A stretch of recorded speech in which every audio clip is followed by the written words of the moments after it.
So Nogi mount, we're just going to go over basic principles again with this.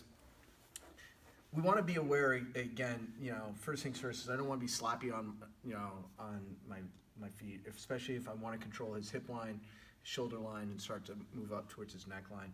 I'm not worried about grapevines right now, especially with what we did tonight. Grapevines will also be very good for us from an MMA standpoint or control and everything else, but let's really look at some principles with this. Again, I want to be on my big toes because that way if I'm on my big toes, if Jonny tries to move his hips or he's trying to bump me, I can still stay controlled versus if my feet are relaxed, I really don't have a base. So I really want to emphasize I have my big toe to be able to work on extension off of there. Two, I never really want to always be symmetrical to Jonny. So like right now, I'm a straight line on top of Jonny. Right from this position, even if I'm on my big toe, if he wants to just bump and move a little bit, it's going to give him a little bit more room. So if you think about it this way, Jonny right now is about, let's say, 12 o'clock to me. In fact, we'll just straighten this out a little bit more so you can see it.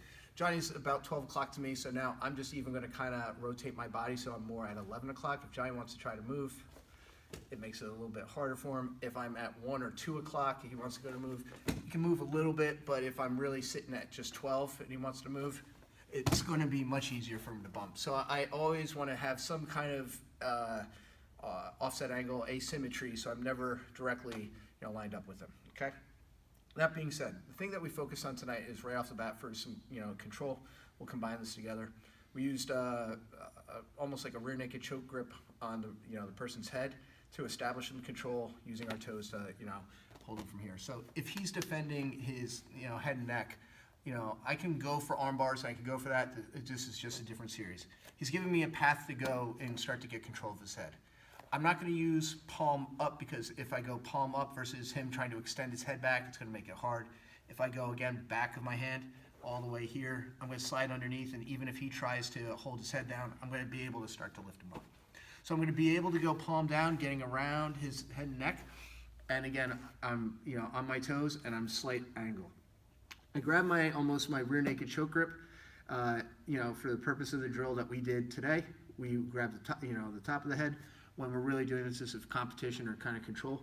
My head is, again, leaning towards my choke hand, the one that's underneath. So it's like I'm imagining my chin is going to my left hand, and my right hand is just covering his head.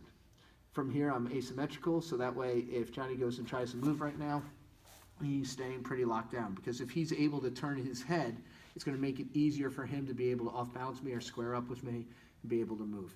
If I hold him in this position, it's going to be able to go ahead and really set him up. So that's first things first with that.